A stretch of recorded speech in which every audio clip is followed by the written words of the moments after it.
শারবাজ বলল, সান ব্রো, এই পার্সেলের ভিতরে কি আছে? আর এত পার্সেল কেন? এত কি এনেছো তুমি? স্যান্ডি শেহরাজের দিকে তাকালো। স্যারের পারমিশন ছাড়া স্যান্ডি এই ব্যাপারে কাউকে কিছু বলতে পারবে না। স্যান্ডি করুণ দৃষ্টিতে তাকিয়ে আছে তার স্যারের দিকে। শেহরাজ স্যান্ডির অবস্থা বুঝেই বলল, ওগুলো সব আমার পার্সেল, আমি আনিয়েছি। অনেক প্রয়োজনীয় জিনিস, ওগুলোর কাছ থেকে সরে দাঁড়া। আইয়ুব ফ্রিকুচকে বল। এসকে, তুই জানিস না নিষিদ্ধ জিনিসের প্রতি আগ্রহটা বেশি জাগে। এখন তো আমার মনটা এসব পার্সেলের ভেতরে কি আছে সেইটা জানার জন্য আকুপাকু করছে। শেহরাজ গম্ভীর স্বরে বলল, সবকিছুর একটা নির্দিষ্ট সময় থাকে আয়ুব। আপাতত পার্সেলগুলো সকলে মিলে গাড়িতে তোল, সাবধানে তুলবি। সঠিক সময় হোক, অবশ্যই জানতে পারবি এর মধ্যে কি আছে। সকলে কৌতূহল দমিয়ে রেখে পার্সেলগুলো একে একে গাড়িতে তুলতে লাগলো। শিকদার বাড়ি সকলে ঘুমিয়ে পড়েছে। রাহিন আনোয়ার সাহেবকে কল করে জানিয়েছে তারা রাতে খেয়ে আসবে, ফিরতে একটু লেট হবে। সবাই যেন রাতে ঘুমিয়ে পড়ে। সুমু আজও রুমে একাই শুয়েছে, ঘুম নেই সুমুর চোখে। ব্যালকনিতে দাঁড়িয়ে চাঁদের দিকে তাকিয়ে আছে। বাইরে গাড়ির শব্দ শুনে রুম থেকে বেরোলো সুমু। নিচে গিয়ে সদর দরজা খুলে দিল। রাহিন আনোয়ার সাহেবকে কল করতেই যাচ্ছিল, সদর দরজা খুলতে দেখে আর কল না করে ভেতরে ঢুকে আসলো। সুমুকে দেখে বলল, সুমু। তুই এখনো ঘুমাসনি কেন সুমু? জোরপূর্বক খেসে পড়ল, ঘুমিয়েই তো ছিলাম ভাইয়া, পানির পিপাসা লেগেছিল, রুমে পানি ছিল না, পানি খেতে নিচে নেমেছিলাম ভাইয়া।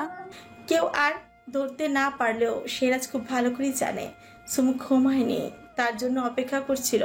রাহিন আবারও বলল, তোর কি মন খারাপ সুমু? সুমু একবার তাকালো সিরাজের দিকে। সিরাজ ফোনে স্ক্রল করছে। সুমু বুঝে পায় না লোকটা সারাদিন ফোনে এত কি কাজ করে। তখনই সুমুর মনে পড়লো কাল রাতের কথা। তার খান সাহেবের তো ভালোবাসার মানুষ আছে। কথাটা মনে পড়তে বুকের ভেতর চিনচিন ব্যথা করে উঠলো সুমার। মুখে হাসি রেখে বলল, আমার মন কেন খারাপ হতে যাবে ভাইয়া? আমার তো এখন আরো খুশির দিন। শুক্রবারে আমার বিয়ে, আমি খুব এক্সাইটেড। কাল আবার শপিং করতে যাব, সেখানে আমার হবু হাজবেন্ড আসবে। আমি তো অনেক এক্সাইটেড তার সাথে দেখা করার জন্য। শুধু ভাবছি কখন সকাল হবে আর তার সাথে দেখা করব। রিফাতকে ছবিতে দেখেছি আমি, অনেক সুন্দর দেখতে, আমার খুব পছন্দ হয়েছে। সবাই বলেছে আমার সাথে দারুণ মানাবে। আমার তো এক্সাইটমেন্টের জন্য ঘুম আসছে না। কবে যে শুক্রবার আসবে আমি শ্বশুর বাড়ি যাবো। উফ, আমি আর পারছি না অপেক্ষা করে থাকতে। সিরাজ ফোনে চোখে রেখে সব কথাগুলো শুনল। সুমুর কথা শেষ হতে হনহনিয়ে নিজের রুমে চলে গেল শেহরাজ। সুমু নিজের রুমে চলে গেল। আইবরা ড্যাপ ড্যাপ করে তাকিয়ে রইল দুজনে যাওয়ার পানে। হঠাৎ কিছু ভাঙার আওয়াজ এলো আইবদের কানে। এক সেকেন্ডও না দাঁড়িয়ে ছুটলো সকলে সেই দিকে, শেহরাজের রুমের দিকে। স্যান্ডি ভয় কাঁপছে। আইবরা রুমে এসে দেখলো কাচের ফুলদানিটা ভেঙে পড়ে আছে। শেহরাজের হাতের মধ্যে এখনো কাচের ফুলদানির টুকরো। শক্ত করে হাতের মধ্যে চেপে ধরে রেখেছে টুকরোটা। হাত দিয়ে চুয়ে চুয়ে রক্ত মেঝেতে পড়ছে, মেঝে লাল হয়ে গেছে। রাহিনটা দৌড়ে গিয়ে হাত থেকে জোর করে কাচের টুকরোটা ফেলল। সেরা ছাটকা মেরে হাতটা ছাড়িয়ে নিল, দাঁতে দত চেপে বলল, তোর বোনকে বলে দিস ওর এসব অসভ্য মার্কা কথার ফল অন্য কাউকে ভুগতে হতে পারে। আমি কোনো নির্দোষের প্রাণ নিতে চাই না। সময় থাকতে তোর বোনকে সাবধান করে দিস। নেক্সট টাইম আমার সামনে এইসব কথা বললে ওকে পুঁতে রেখে দেব। ওর ভালো লাগাকেও দুনিয়া থেকে মুছে ফেলবো। এই শেহরাজ খান ছাড়া তোর বোনের জীবনে দ্বিতীয় কোনো ভালো লাগা আসবে না।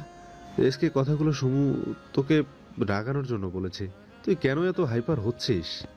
সিরাজ গর্জে উঠে বলল, বলবে না? এমনি সিরিয়াসলি মজা করে রাগানোর জন্য, যে জন্য বলুক বলবে না ও। আমি ছাড়া অন্য কোনো ছেলের নাম ওর মুখে শুনতে চাই না আমি। রাহিনরা সকলে মিলে শান্ত করলো সিরাজকে। জোর করে হাতে ব্যান্ডেজ করে দিল। সিরাজ স্যান্ডির দিকে তাকিয়ে বলল, কাল তুমিও আমাদের সাথে শপিং মলে যাচ্ছ।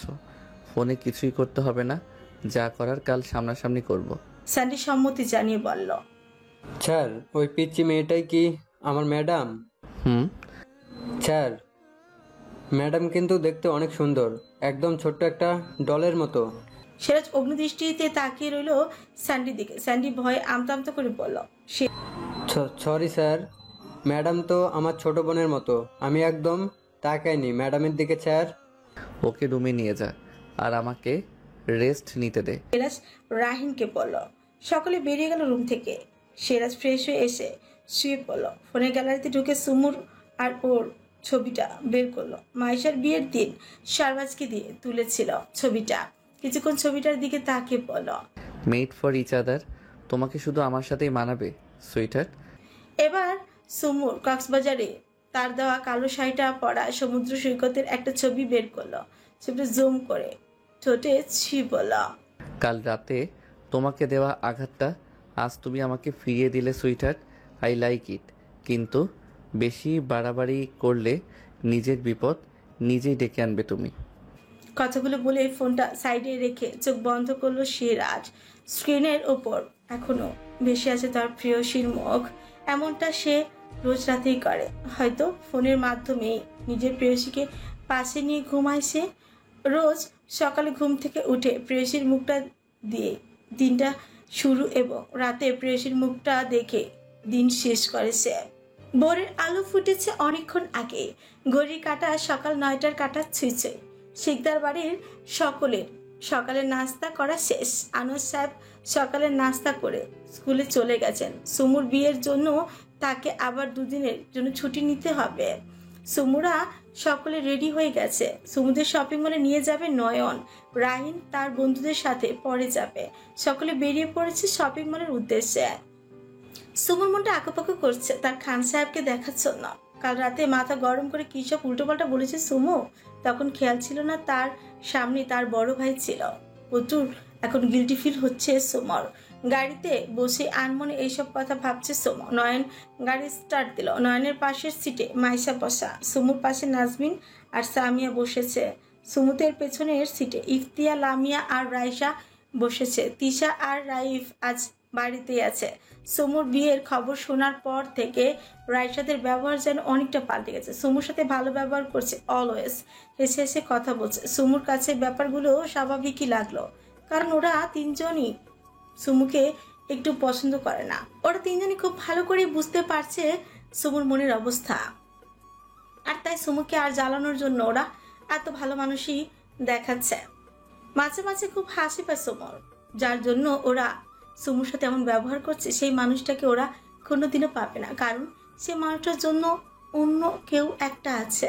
কিন্তু সুমু চায় না ওদের 3জনের মনও ভেঙে যাক, কারণ সুমু জানে মন ভেঙে গেলে ঠিক কতটা কষ্ট হয়। এই দুনিয়াতে যাদের মন ভেঙেছে শুধু তারাই জানে মন ভাঙার কষ্ট ঠিক কতটা। তখনই বেঁচে থেকেও মরে যেতে হয়। কথাগুলো ভাবতে ভাবতে গাড়ি এসে থামলো শপিং মলের সামনে। একে একে গাড়ি থেকে সকলে নেমে দাঁড়ালো। সকলে একসাথে মলের ভিতরে ঢুকলো। রিফাত আসলেই কেনাকাটা শুরু হবে। নয়ন বলল, এইভাবে দাঁড়িয়ে থেকে কোনো লাভ নেই, ততক্ষণে চলো পাশের ক্যাফেতে যাই। ওখানে গিয়ে সুমনা হয় রিফাতকে কল করে শুনে নেবে রিফাত কত দূর এসেছে। সুমু আচমকে বলল, আমি কল করতে পারবো না ভাইয়া। মাইশা ফ্রুকুচকে বলল, কেন পারবি না? তোর কাছে নাম্বার নেই নাকি? সুমু কিছু বলার আগে ইফতিয়া বলল, ওর কাছে নাম্বার আছে আপু। কাল রাতে আমি নিজে ওর ফোন নাম্বারটা সেভ করে দিয়ে এসেছি। সুমু খুব বিরক্ত হলো। মাইশা আবারও বলল, তোর সমস্যা কোথায় সমু? নয়ন হেসে বলল, আরে মাইশা, তুমি বুঝো না? আমার শালিকা হয়তো লজ্জা পাচ্ছে, প্রথমবার বিয়ে করতে চায়, লজ্জা তো পাবেই। আমিও তো পেয়েছিলাম। মাইশা নয়নের দিকে তাকিয়ে বলল, হ্যাঁ আচ্ছা তাই? তাহলে তুমি বলো, একটা মানুষ ঠিক কতবার বিয়ে করে? আর ঠিক কতবার বিয়ে করার পর একটা মানুষ আর বিয়ে করতে লজ্জা পায় না? নয়ন মাথার চুলকে বলল, পুরুষদের 4 বিয়ে করা ফরজ। মাইশা এক উঁচু করে বলল, তা আপনি ঠিক কতগুলো বিয়ে করতে চান প্রতিদিন? নয়ন লজ্জা লজ্জা মুখ করে বলল, তুমি যদি পারমিশন দাও তাহলে আরো একটা। কথাটা শেষ করতে পারল না নয়ন। মাইশা আর নয়নের পেটে কুনুই দিয়ে গুঁতো মারল। ব্যথায় নয়নের চোখ মুখ কুচকে পেট ধরে আহ বলে উঠল। হো হো করে হেসে উঠল। মাইশা কটমট দৃষ্টিতে তাকিয়ে আছে নয়নের দিকে। ব্যথা ভুলে নয়ন কাঁদো কাঁদো মুখ করে বলল, মজা করেছি, তুমি ছাড়া আমার জীবন অন্য কারো প্রবেশ নিষেধ। মাইশা হেসে বলল, কথাটা মনে থাকে জানো? সুমুর উদ্দেশ্যেই বলল, 2 দিন পর বিয়ে হবে তোদের। এখন এমন করলে হবে সুমু? এখন থেকে নিজেকে মানিয়ে নিতে জানতে হবে তো। সুমুর আর কথা বলতে ইচ্ছে করলো না। একা একা হেঁটে চলে গেল ক্যাফের দিকে। সকলেই চললো সুমুর পিছু পিছু। ক্যাফের ভিতরে ঢুকে সকলে টেবিলে বসলো। নয়ন সকলের উদ্দেশ্যে সকলের জন্য কফির অর্ডার করলো। মাইশা সুমুর ফোন থেকে রিফাতের নাম্বার নিয়ে নয়নকে কল দেওয়ালো। নয়ন উঠে একটু সাইডে চলে গেল। কথা শেষ করে এসে জানালো রিফাত প্রায় কাছাকাছি চলে এসেছে, 10 মিনিটের মধ্যে এসে পৌঁছাবে। সকলে কফি খাচ্ছে, টুকটাক কথা বলছে। সুমু নিশ্চুপ হয়ে বসে আছে। হঠাৎ সুমুর নজর গেল কর্নার টেবিলে বসে থাকা দুজন কপুতির উপর। মেয়েটা চাউমিন খাচ্ছে, মুখের উপর কিছু চুল এসে তাকে বিরক্ত করছে। ছেলে খুব সব যত্ন সহকারে আলতো হাতে চুলগুলো সরিয়ে কানের পাশে গুজিয়ে দিল। মেয়েটা ছেলেটার দিকে লজ্জা মাখা মুখ নিয়ে তাকে মুচকি হাসল। ছেলেটা প্রত্যুত্তরে মেয়েটাকে সুন্দর এক ফালি হাসি উপহার দিল। ছেলেটা আর মেয়েটার এমন মিষ্টি হাসি, ভালোবাসা দেখতে ভালোই লাগলো সোমার। মেয়েটার জায়গায় নিজেকে আর ছেলেটার জায়গায় তার খান সাহেবকে ভাবতে নিজের মনের সাথে বিদ্রোহ ঘোষণা করলো সোমা। চোখ সরিয়ে ক্যাফের দরজার দিকে তাকাতে একটি যুবকের দিকে চোখ গেল সোমার। যুবকটি এগিয়ে আসছে সুমুর দিকে। গায়ের রং ফর্সা, তবে সুমুর খান সাহেবের মতো অত বেশি না। দেখতে সুন্দর, ক্লিন শেভ করা, চুলগুলো এক সাইডে সেট করে রাখা, ফর্মাল ড্রেস পরা। দেখেই মনে হচ্ছে অফিসের উদ্দেশ্যে বাসা থেকে বের হয়েছে। জিম করা বডি, চোখে কালো চশমা, এক কথা সুদর্শন বলা যায়। এগিয়ে এলো সুমুদের দিকে, নয়নের সাথে হ্যান্ডশেক টুকটাক কথাও বলে বসলো চেয়ারে। সুমুর দিকে তাকাতে চোখাচোখি হলো তাদের। চটজলদি চোখ সরিয়ে নিল সোমা। রিফাত তাকিয়ে আছে সুমুর দিকে। সুমু মাথা নিচু করে বসে আছে। নয়নরা সকলে উঠে অন্য টেবিলে চলে গেল। সুমু কিছুটা অস্বস্তি বোধ করলো। রিফাত এখনো তাকিয়ে আছে সুমুর দিকে। রিফাত গলা খাকারি দিয়ে কিছু বলতে নেবে তখনই সুমুদের টেবিলে এসে বসলো রাহিন। সুমু মাথা তুলে তাকিয়ে দেখলো শেহরাজরা সকলেই এসেছে। শেহরাজ দুহাত পকেটে গুজে স্টিল দাঁড়িয়ে আছে। চোখের চাহনি শীতল, তবে অদ্ভুত রকমের ভয়ঙ্কর। আচমকা সুমু ভয় পেয়ে চোখ নামিয়ে নিল। পরিস্থিতি থমথমে যেন ঝড়ের পূর্বাভাস। রাহিন পরিস্থিতি সামাল দিতে মুখ খুলে পড়ল, রিফাত রাইট?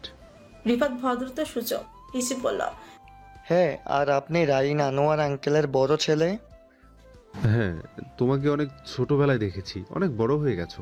রিফাত একটু লজ্জা পেয়ে বলল, জি ভাইয়া। তা আমার বোন সুমুকে তোমার কেমন লাগলো? রিফাত এক পলক সুমুর দিকে তাকিয়ে বলল, জি ভাইয়া, ভালোই। পছন্দ হয়েছে তো? আসলে ভাইয়া, এটুকু সময়ে সুমুকে দেখে যা বুঝলাম, ওকে কোনো ছেলেই অপছন্দ করতে পারবে না। কিন্তু রাহিন রিফাতকে থামিয়ে বলল, থাক না, তোমার কিন্তুটা না হয় পরে শুনবো। এখন আপাতত যেটা করতে এসেছি সেটা করি। নয়নের দিকে তাকিয়ে বলল, নয়ন, তোমরা তো শপিং করতে এসেছো। শপে গিয়ে সুমুর কি কি ভালো লাগে দেখাতে বলো, আমরা একটু পরে আসছি। চেয়ার ছেড়ে উঠে দাঁড়িয়ে বলল, কিন্তু ভাইয়া রিফাত যাবে না। আজ সব কিছু তো সুমুর জন্য রিফাত পছন্দ করবে। হ্যাঁ যাবে, তবে তার আগে রিফাতের সাথে আমার কিছু কথা আছে। বোন বিয়ে দেবো, একটু কথাবার্তা বলে দেখে শুনে না নিলে হয়? নয়ন সম্মতি জানিয়ে সকলকে নিয়ে ক্যাফে থেকে বেরিয়ে মলে চলে গেল। শেহরাজ গিয়ে বসলো সুমুর বসার চেয়ারটিতে। রাহিনের উদ্দেশ্যেই বলল, রাহিন, তোরা সবাই বাহিরে যা। কিন্তু এসকে? যা, শুধু আমি আর সান থাকবো, তোরা যা। রাহিনরা সকলে বাধ্য হয়ে চলে গেল। রাহিনরা বের হবার 15 মিনিটের মধ্যে শেহরাজ, রিফাত আর স্যান্ডি বেরিয়ে আসলো। রাহিনরা সকলে রিফাতকে অক্ষত অবস্থায় দেখে স্বস্তি নিঃশ্বাস ফেলল, সাথে অনেক অবাকও হলো। অমিত শারবাজের কাছে গিয়ে বলল, ব্যাপারটা কি বলতো? এসকে ঠিক কি করতে চাইছে? এই রিফাত ছেলেটা এখানে অক্ষত, আমি ঠিক বুঝতে পারছি না। শারবাজ আফসোস স্বরে বলল, আমিও কিছু বুঝতে পারছি না, কিন্তু যখনই কিছু বুঝবো সাথে সাথে তোকে জানাবো। সুমুর জন্য বেনারসি শাড়ি দেখা হচ্ছে, কিন্তু এখন পর্যন্ত কোনোটাই পছন্দ করেনি সুমু। রিফাত আসতেই সকলে রিফাতকে বলল শাড়ি পছন্দ করতে। রিফাত তার পছন্দ মতো একটা ডিপ পিঙ্ক কালার শাড়ি পছন্দ করলো। একে একে শাড়ি, জুয়েলারি, মেকআপ কিট সবকিছুই কেনা হলো সুমুর জন্য। একটা জিনিসও সুমুর পছন্দ করেনি। সুমুর চোখ দুটো শুধু তার খান সাহেবকে খুঁজে চলেছে। 2টা লাগেজ ভর্তি জিনিস কেনা হলো সুমুর জন্য। লাগেজ দুটো গাড়ির টিকিতে রেখে সকলেই গেল রেস্টুরেন্টে। এর মধ্যে সুমু আর রিফাত একে অপরের সাথে কথা বলা তো দূরের থাক, একে অপরের দিকে তাকায়নি পর্যন্ত। রেস্টুরেন্টে সকলের পছন্দ মতো খাবার অর্ডার করা হলো। নাজমিন আর জিম উঠে রেস্টুরেন্টের বাইরে চলে গেল। মিনিট 5-এর মধ্যে আবারও ফিরে এলো দুজনে। ওদের দুজনকে ঢোকার 2 মিনিট বাদে সিরাজ ঢুকলো, হাতে রেড বুল ক্যানের বোতল, ছোট ছোট্ট চুমুক দিচ্ছে আর ফোন স্ক্রল করতে করতে গিয়ে বসলো রায়নদের টেবিলে। সুমু এক পলক তাকিয়ে মাথা নিচু করে রাখলো। সকলে খাচ্ছে, শুধু সুমুর প্লেটে চামচ দিয়ে নাড়াচাড়া করছে। সিরাজ ব্যাপারটা লক্ষ্য করে বলল, খাবারের বিলটা আমি পেমেন্ট করব, সো কেউ খাবার নষ্ট করতে পারবে না। কারো কিছু লাগলে অর্ডার করো, কিন্তু নষ্ট করা যাবে না। রাহিনা ছাড়া সকলেই সিরাজকে ভয় পায়, কিন্তু কেন তার কারণটা কেউ বলতে পারে না। তাই আর কেউ সিরাজকে বিল দেওয়ার ব্যাপারটা বারণ করার সাহস পেল না। সকলেই মন মতো যে যার ভালো লাগে সেটাই খেলো, শুধু সুমুই খেলো না ঠিক মতো কিছু। সিরাজের তখন হেয়ালি করে বলা কথাগুলো যেন সুমুর জন্য ছিল, এটাই সুমু বুঝতে পেরে আর ইচ্ছে করে কিচ্ছুই খেলো না। খাওয়া শেষে রিফাত রাহিনদের সাথে হ্যান্ডশেক করে সকলেই কে বলেই বেরিয়ে গেল। সুমুরাও বাড়ির উদ্দেশ্যে বেরিয়ে পড়ল। ড্রয়িং রুমে উপস্থিত সকলেই, শুধু রাহিনরা ছাড়া। সিরাজ বলেছে নাইট বাইক রাইডে বের হবে। এইটা সিরাজের অন্যরকম একটা ভালো লাগা। যখনই মন অনেক বেশি ভালো থাকে নাইটে বাইক রাইডে বের হয় সে। আর নর্মালি অলওয়েজ গাড়ি নিয়ে বের হয় ফ্রেন্ডদের সাথে। অনেক রাত পর্যন্ত মজা মস্তি করে আবারও বাড়িতে ফিরে আসে। প্রতি মাসে 2 বার অন্তত ট্যুরে বের হয়। ড্রয়িং রুমে সকলে বসেছে সুমুর বিয়ের শপিং দেখতে। প্রতিটা জিনিসই সকলে খুব পছন্দ হয়েছে। হঠাৎ করে ইফতিয়া বলল, আম্মু রিফাত ভাইয়া দেখতে যেমন সুন্দর, রিফাত ভাইয়ের পছন্দ তেমন সুন্দর। সুমুর এসব কিছু সহ্য হচ্ছে না, বিরক্ত হয়ে পড়ল। ইফতিয়া তোর ওনাকে পছন্দ হয়েছে? ইফতিয়া হেসে পড়ল, দারুণ দেখতে, তবে রাহিন ভাইয়া ফ্রেন্ডের মতো অত সুন্দর লাগেনি, তবে হ্যান্ডসাম, আমার বেশ ভালোই লেগেছে। ইফতিয়ার কথা শুনে সুমু তেলে বেগুনে জ্বলে উঠলো, রাগটা কন্ট্রোল করে বলল, তাহলে তুই বিয়েটা করে নে। সুমুর কথাটা শুনে মুখটা কালো করে ফেলে ইফতিয়া। হাসি বেগম থমকে উঠে বললেন, এইসব কি ধরনের অসভ্য কথাবার্তা সুমু? পরশু তোমার বিয়ে, আর আজ তুমি জানো না কাকে কি কথা বলতে হয়? সরি আম্মু, আগে থেকে তো জানতাম না যে এমন হঠাৎ করে আমার বিয়ে ঠিক হয়ে যাবে। যদি আগে জানতাম তাহলে অবশ্যই আমি আরো 1 মাস আগে থেকে কারোর সাথে কখন কিভাবে কথা বলতে হয় ওইটা প্র্যাকটিস করে রাখতাম। আর এই মুহূর্তে আমার মনে হচ্ছে না আমি কোনো ভুল কথা বলেছি। ইফতিয়ার যদি ওনাকে এতই পছন্দ হয়ে থাকে তাহলে তোমার বোনকে বলো তার মেয়ের সাথেই যেন বিয়ের ব্যবস্থাটা করে। কথাগুলো বলে উপরে চলে গেল সোমা। খুশি বেগম রাগে ফুসছে। সুমুর কথাগুলো গায়ে কাটার মতো ফুটছে তার, তবু নিজেকে সামলে রাখলো। মাইশা লাগেজের মধ্যে সবকিছু ঠুকিয়ে রাখলো। আবারও ঘড়ির কাটায় রাত 10:15 বাজে। রাতের খাবার খেয়ে বড়রা সকলে যে যার রুমে চলে গেছে, শুধু ছোটরা ছাদে গেছে সুমুকে মেহেদি পরানোর জন্য পার্লার থেকে। এই এত রাতের বেলা মেয়ে আনা হয়েছে বেশি টাকা দিয়ে, তাই এখন ছোটরা সকলে ছাদে। আনোয়ার সাহেব বলেছেন হাসনারা সব আয়োজন করলে তারাও কোনো কমতি রাখবেন না, অনেক বড় করে না হোক অল্প আয়োজন করে হলেও সবকিছু হবে। হাসি বেগম বাধা দিতে গিয়েও বড় ভাইয়ের মুখের উপর বেশি কিছু বলতে পারেনি। খুশি বেগম আর মিনা বেগম এই বিষয়ে কিছু বলেনি, তারা শুধু চায় সুমুর বিয়েটা সুস্থভাবে হোক। কাল গায়ে হলুদের রিসেপশন বড় করে করা হবে। ছাদে সুমু সকলের মধ্যমণি হয়ে বসে আছে, মেহেদি পরানো হচ্ছে তাকে। পার্লারের মেয়েটা সুমুকে বলল, সুমু, তোমার হবু জামাইয়ের নাম কি?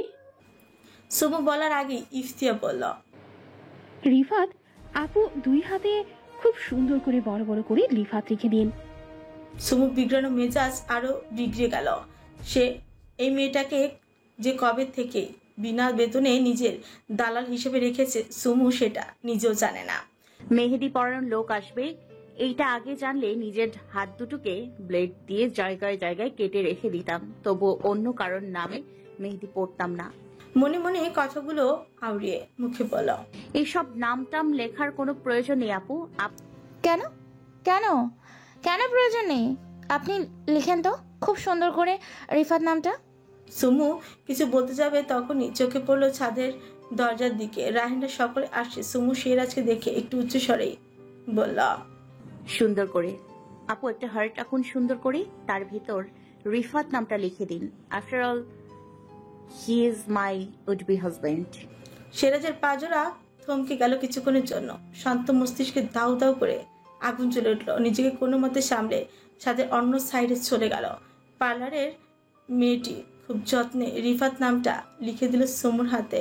নামটা লেখার সময় সুমুর মনে হচ্ছিল তার হাতে কেউ অ্যাসিড মেরেছে, নয়তো হাতটা জ্বলছে কেন? কই এতক্ষণ তো জ্বলেনি, নামটা লেখার সাথে সাথে জ্বলছে কেন? সুমুর ইচ্ছে করলো নাম লেখা অংশে দুটো কেটে হাত থেকে ভাত দিয়ে দিতে, কিন্তু এমন কিছু করবে না সুমো। নিজের ইচ্ছাটাকে দমিয়ে রাখলো খান সাহেবকে তার খুশি দেখানোর জন্য। সুমু চায় তার খান সাহেব দেখুক তাকে ছাড়া সুমু কতটা ভালো আছে, হোক সেটা দেখানো, অভিনয় করা ভালো, তবুও তো ভালো আছে সুমো, আর সারা জীবন এভাবে অভিনয় করেই ভালো থাকবে সুমো। এখন সুমুর মনে হয় সে ভালো অভিনেত্রী হতে পারত। কত আয়নার সামনে দাঁড়িয়ে দাঁড়িয়ে অভিনয় করে সুমো। কখনো ভাবেনি সুমো বাস্তব জীবনেও কখনো তাকে এমন অভিনয় করতে হবে। আজ সুমোর মনে হয় সে দারুণ অভিনেত্রী।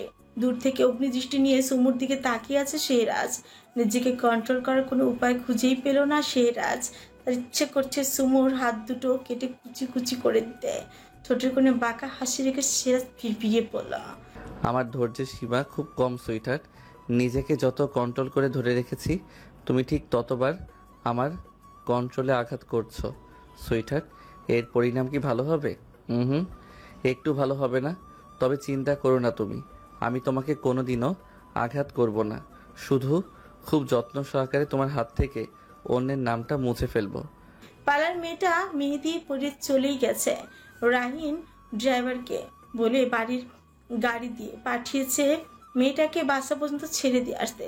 সেরাজ খুব সুন্দর গান গায়, তবে কেউ সাহস পায় না সেরাজকে গান গাইতে বলার জন্য। তাই মাইশারা সকলে মিলে সুমুকে জোর করেছে একটা গান গাওয়ার জন্য। সুমু গাইতে চাইছে না, সকলে মিলে জোর করেছে সুমুকে গান গাইতে। সকলে জোরে যেতে সুমু শেষমেশ রাজি হলো গান গাইতে। মেহেদি পরা হাত নিয়ে উঠে দাঁড়ালো, গিয়ে দাঁড়ালো ছাদের একদম শেষ প্রান্তে। সুমুর পরনে নীল রঙের একটা সালোয়ার কামিজ, কামিজের উপরে লেডিস হুডি পরা, ওড়না দিয়ে মাথা ঢাকা, চুলগুলো খোপা করে রাখা, কপালের দুপাশে দিয়ে কিছুটা চুল বের করে রাখা। বিয়ে হয়নি এখনো সোমর, তবুও বউ লাগছে, অন্যরকম সুন্দর লাগছে সোমকে। শেহরাজ আপলক দৃষ্টিতে তাকিয়ে আছে তার প্রেয়সীর দিকে। সোমু উদাস মন নিয়ে আকাশের দিকে তাকে গান ধরলা। গান শেষে টুকরে কেঁদে উঠলো সোম। সকলে অবাক হয়ে তাকিয়ে আছে সোমুর দিকে। আজকের দিনে এমন গান হয়তো কেউ আশা করেনি, তাও বিয়ের কনের থেকে। কেউ কোনো কথা বলছে না। সমুদ্র চোখ মুছতে মুছতে দৌড়ে চলে গেল ছাদ থেকে। মাইশা যেতে নিলে রাহিন আটকায় ওকে, পরিস্থিতি সামাল দেওয়ার জন্য বলে, ওর হয়তো আমাদের সবার জন্য কষ্ট হচ্ছে তাই কাঁদছে। কাউকে যেতে হবে না, ও একটু কাঁদুক, কেঁদে চোখের পানি শেষ করুক, যাতে বিয়ের দিন কাঁদলেও চোখ দিয়ে পানি পড়ে মেকআপ নষ্ট না হয়। মাইশা হেসে ফেলল রাহিনের কথায়, ভাবলো সেও তো এমন কাঁদতো সারাদিন। তবে সুমুর কান্নাটা একটু অস্বাভাবিক, আর গানটাও স্বাভাবিক। ভালোবাসার মানুষকে না পেলে একটা মানুষ এই ধরনের গান গেয়ে কাঁদতে পারে। মনের ভাবনাকে মনের ভিতর দমিয়ে রাখলো মাইশা। সকলকে তাড়া দিল বাড়ির ভেতরে যেতে। রাত হয়েছে অনেক, ঠান্ডা পড়েছে খুব। সকলে ছাদ ত্যাগ করল। ইফতিয়া, লামিয়া আর রাইসা মুখে তৃপ্তির হাসি, যেন সুমুর চোখের পানি দেখে পৈশাচিক আনন্দ পেয়েছে তারা তিনজন। শিকদার বাড়ি আজ আবারও সেজে উঠেছে বিয়ের সাজে। আজ সুমুর গায়ে হলুদ। পালার মেয়েরা সুমুকে সাজাচ্ছে। মেয়েরা সকলে এক রকমের শাড়ি পরবে, ছেলেরা সকলে এক রকমের পাঞ্জাবি। সকলে রেডি হয়ে গেছে অলরেডি। শেহরাজ আজ নিজের মর্জি মতো পাঞ্জাবি পরেছে, ইন্ডিয়ার ব্র্যান্ডের পাঞ্জাবি। কালো পাঞ্জাবিতে মারাত্মক সুন্দর লাগছে শেহরাজকে। ফর্সার শরীরে উজ্জ্বলতা আরো বেড়ে গেছে। আয়নার সামনে দাঁড়িয়ে নিজেকে পরিপাটি করে নিল শেহরাজ। আয়ুবরা সকলে বসে বসে শেহরাজকে দেখছে। নিহাল নীরবতা ভেঙে পড়ল। সব পুরুষ সেম পাঞ্জাবি, শুধু তুই ছাড়া। দেখে মনে হচ্ছে আজ তোরও গায়ে হলুদ। শেহরাজ কোনো কথা বললো না। সকলে তাকে ওর ভাবমূর্তি বোঝার চেষ্টা করছে, কিন্তু পারছে না। শেহরাজ ঠিক কি করতে চাইছে স্যান্ডি ছাড়া কেউ জানে না। স্যান্ডিকে জিজ্ঞেস করলে স্যান্ডিও শেহরাজের ভয় কিছু বলছে না। শেহরাজ ঘড়িটা পড়তে পড়তে রুম থেকে বের হলো পিছু পিছু। আইব্রাও গেল। সুমুকে নিয়ে আসা হয়েছে স্টেজে। আজ সুমুর দিক থেকে চোখ ফেরানোর দায়। কাঁচা হলুদ কালারের শাড়ির সাথে গাঁদা আর গোলাপ ফুলের কম্বিনেশনের সব অর্নামেন্টস, মুখে প্রসাধনী ছোঁয়া। দূর থেকে দাঁড়িয়ে তার প্রিয়সীকে দেখছে শেহরাজ। সুমুকে একে একে সকলে হলুদ ছোঁয়াচ্ছে আর গিফট দিচ্ছে। আনাস সাহেব বলেছেন গায়ে হলুদের অনুষ্ঠান তাড়াতাড়ি শেষ করতে। লামিয়া গিয়ে বসলো সুমুর পাশে। হলুদের বাটির থেকে হলুদ নিয়ে সুমুর গালে একটু চেপে ছোয়ালো। সুমু হালকা ব্যথা পেল, তবে মুখে কিছু বলল না। লামিয়া সুমুকে নিশ্চুপ থাকতে দেখে বলল, আজ তোমার বড় বড় লেকচার কোথায় গেল সুমু? তোমার খান সাহেব তো আর তোমার রইল না। কালকে তোমার বিয়ে হয়ে যাবে, তখন কি করবে তুমি? এই লামিয়া মেয়েটার সাথে সুমুর একদম কথা বলতে ইচ্ছে করে না, তবুও মুখে হাসি রেখে বলল, শেহরাজ খানের দিক দিয়ে লাগবে না, আমার দিক দিয়ে সে আমার খান সাহেব ছিল, আছে আর সারা জীবন থাকবে। তুমি আমাকে নিয়ে একটু বেশি চিন্তা করছো লামিয়া। আমাকে নিয়ে তোমার চিন্তা করতে হবে না, তুমি তোমার চরকায় তেল দাও। আমাকে নিয়ে ভাবার জন্য আমি নিজে যথেষ্ট। লামিয়ার রাগে জ্বলে উঠল, হনহনিয়ে চলে গেল স্টেজ থেকে। রাহিনটা উঠে আসলো স্টেজে, শেহরাজকেও টানতে টানতে নিয়ে আসলো। একে একে রাহিনরা সকলে সুমুকে হলুদ ছোয়ালো। আয়ুবরা সকলে মিলে একে অপরের গালে হলুদ ছোয়ালো। শেহরাজকেও ছোয়ালো। শেহরাজ একটু রাগী লুক নিয়ে ওদের দিকে তাকালেও মুখে কিছু বলেনি। রাহিন শেহরাজকে বলল, এসকে তুই তো সুমুকে হলুদ ছোয়ালি না, চল তুইও ছোয়াবি। কথাটা বলে শেহরাজকে টেনে নিয়ে সুমুর পাশেই বসালো। শেহরাজ বাধা দিল না রাহিনকে। শারবাজ অলরেডি ক্যামেরা নিয়ে রেডি। সুমুর হার্টবিট বেড়ে গেছে, হাত পা ঠান্ডা হয়ে গেছে। এই প্রথম দিনের মতন সেই অনুভূতি আজ কাজ করছে সুমুর। শেহরাজ বাটি থেকে হলুদ তুলে নিল হাতে। সুমু ছলছল নয়নে তাকিয়ে আছে তার খান সাহেবের দিকে। শেহরাজ আলতো হাতে ছুঁয়ে দিল সুমুর গাল। শারবাজ সাথে সাথে ক্যামেরা বন্দি করলো ওদের দুজনকে। সুমু চোখ বন্ধ করে অনুভব করতে লাগলো তার খান সাহেবের ছোঁয়া। চোখ দিয়ে দুফোঁটা পানি গড়িয়ে পড়লো সুমুর। শেহরাজ তাকিয়ে দেখছে তার প্রেয়সীর দিকে। ক্যামেরার ক্লিকে হুঁশ ফিরে দুজনে। শেহরাজ উঠে যেতে নিলে আইয়ুব শেহরাজকে বাধাতে বলল, কোথায় যাচ্ছিস আজকে? এখানে বস, একটা গ্রুপ ফটো নেব। শেহরাজ বসে রইল সুমুর পাশে, দুই গাল ভর্তি তার হলুদ। শেহরাজ জানে তার বাদর বন্ধুগুলো ইচ্ছে করে প্ল্যান করে এসব করছে। শারবাজ ক্যামেরা অন করে উঠে আসলো স্টেজের উপর। সুমু আর শেহরাজের স্টেজে সোফার উপর বসা। রাইনরা সকলে ওদের দুজনের পেছনে দাঁড়ালো। সাথে সাথে সকলের একটা মিষ্টি যুগলবন্দি হলো ক্যামেরার ভেতর। আইয়ুব নাজমিনকে ডেকে উঠল। এই ছাম্মাক ছল্ল। নাজমিন তাকালো আইয়ুবের দিকে। আইয়ুব হেসে দিয়ে আবারও বলল, সামিয়াকে নিয়ে উঠে এসো, একটা পিক তুলি। নাজমিন যেতে চাইলো না। সামিয়া টেনে নিয়ে গেল নাজমিনকে। সকলে মিলে আবারও ক্যামেরা বন্দি হলো। হঠাৎ শেহরাজের চোখ গেল সুমুর হাতের দিকে। মুহূর্তেই শেহরাজ রেগে গিয়ে উঠে দাঁড়ালো। গট গট করে হেঁটে চলে গেল বাড়ির ভিতরে। সুমু তাকিয়ে আছে তার খান সাহেবের যাওয়ার দিকে। সুমু আর শেহরাজের একসাথে বসে পিক তোলার ব্যাপারটা সকলে সাবধান নিলেও কিছু মানুষ নিল অন্যভাবে। খুশি বেগম রাগে ফুসলেও কাল সুমুর বিয়ে হয়ে যাবে বলে তেমন মাথা খাবালো না ব্যাপারটা নিয়ে। ইফতিয়াকে বুঝিয়ে বলল। রাত 12টা আর শেষ হলো সুমুর রিসিপশন। সকলে খেয়ে শুয়ে পড়েছে। সুমু একা শুতে চেয়েছিল, হাসি বেগম দেয়নি, বলেছে বিয়ের ছোঁয়া লাগলে একা শুতে নেই। সুমু বাধ্য হয়ে নাজমিন আর সামিয়াকে সাথে নিল। গায়ের হলুদ উঠছিল না বলে সুমু শাওয়ার নিতে ঢুকেছে, এখনো বের হয়নি। হাসি বেগম বলেছেন এত রাতে শাওয়ার না নিতে। তখন সুমু বাধ্য মেয়ের মতো কথা শুনেছে। হাসি বেগম রুম ছেড়ে যেতে সুমু শাওয়ার নিতে ঢুকেছে। নাজমিন আর সামিয়া চিন্তা করছে, অনেকবার ডেকেছে তবুও সুমু বের হচ্ছে না। প্রায় 40 মিনিট হয়ে গেছে সুমু ওয়াশরুমে ঢুকেছে, এখনো বের হয়নি। ভেতরে পানি পড়ার শব্দের সাথে কান্নার শব্দ ভেসে আসছে। সামিয়া আর সহ্য করতে পারলো না বোনের কষ্ট। বিছানা থেকে ফোনটা নিয়ে ফোন করলো শেহরাজকে।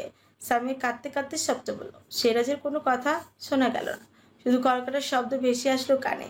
তখনই দরজায় কড়াঘাত পড়লো। নাজমিন হতদন্ত পায়ে দৌড়ে গেল, দরজা খুলে দিল। শেহরাজ ভেতরে ঢুকে নাজমিন আর সামিয়াকে কষে এক ধমক দিল। এতক্ষণ জানায়নি বলে শেহরাজ ছুটে গিয়ে ওয়াশরুমের দরজায় ধাক্কা দিতে লাগলো। শেহরাজের কণ্ঠ শুনে ভেতর থেকে কান্নার আওয়াজ বন্ধ হয়ে গেল। কান্নার আওয়াজ বন্ধ হতে শেহরাজ চুপ করে ঠায় দাঁড়িয়ে রইল। মিনিট 10 মধ্যেই দরজা খুলে দিল সুমো। টলছে সুমো, শীতের শরীর কাঁপছে, চোখ বন্ধ করছে আর খুলছে। কান্নার ফলে চোখ লাল হয়ে গেছে। বেশিক্ষণ দাঁড়িয়ে থাকতে পারল না সুমু, পড়ে যেতে নিল। শেহরাজ নিজের বাহুদয় আগলে নিল সুমুকে, পাজা কোলে করে নিয়ে বেডে শুয়ে দিল। শরীর অস্বাভাবিক মাত্রায় ঠান্ডা। শেহরাজ ব্ল্যাঙ্কেট জড়িয়ে দিল সুমুর শরীরে। নাজমিন আর সামিয়া বেরিয়ে গেল ওদের প্রাইভেসি দিয়ে। শেহরাজ সুমুর হাত ধরল। তখনই আবারও চোখে পড়লো সুমুর হাতে রিফাতের নাম। রাগ ভর করলো আবারও শেহরাজের শরীরে। সুমুকে রেখে বেরিয়ে গেল রুম থেকে। নাজমিন আর সামিয়াকে বলল, ওর পাশে থাকো, আমি এক্ষুনি আসছি। কথাটা বলে সেরাজ চলে গেল নিজের রুমে। সামিয়া আর নাজমিন ভেতরে ঢুকলো। 5 মিনিটের মধ্যে ফিরে আসলো শেহরাজ। নাজমিন আর সামিয়া আবারও বেরিয়ে গেল। শেহরাজ সুমুর পাশে গিয়ে বসলো। সুমুর অচেতনে শুকিয়ে যাওয়া মুখটার দিকে কিছুক্ষণ তাকিয়ে থেকে সুমুর মেহেদি রাঙানো হাত দুটো বের করলো। 2 হাতের তালুতে ইঞ্জেকশন পুশ করলো সুমর। নতুন চকচকে ধারালো ব্লেড বের করলো শেহরাজ। আস্তে আস্তে রিফাতের নাম লেখা জায়গাটা ব্লেড দিয়ে নাম কেটে দিল সে। চেতনা থাকলে সুমু একটু ব্যথা অনুভব করতো না, কারণ শেজাদ ইঞ্জেকশন দিয়ে হাতের তালু অবশ করে নিয়েছে। 2 হাত থেকে নাম দুটো যত্ন সহকারে নষ্ট করলো শেহরাজ। ফার্স্ট এডের বক্স এনে আলতো হাতে সুমুর হাত ব্যান্ডেজ করে দিল। চোখে পানির ছিটা দিয়ে সুমুর জ্ঞান ফেরালো। আদো আদো চোখ মেলে তাকালো সোম। শেহরাজ জ্বরের আর ব্যথার ঔষধ খাইয়ে দিল সোমকে। সুমু কিছু বলতে নিল, শেহরাজ বাধা দিল সুমুকে। সুমু আর কিছু বলল না। শেহরাজ সুমুকে ঘুম পাড়িয়ে দিল। সুমুর কপালে আলতো করে চুমু খেল। ব্যান্ডেজের উপর দিয়ে 2 হাতের তালুতে চুমু খেল। কিছুক্ষণ সুমুর দিকে তাকিয়ে থেকে বলল, সরি সুইটহার্ট। কথাটা বলে রুম থেকে বেরিয়ে চলে গেল। শেহরাজের মন অশান্ত। রুমে এসে আর ঘুমালো না শেহরাজ। ব্যালকনিতে গিয়ে ফোন থেকে সুমুর ছবি বের করে তাকিয়ে রইল ছবিটার দিকে। এইভাবেই হয়তো আজ রাতটা পার করবে সে।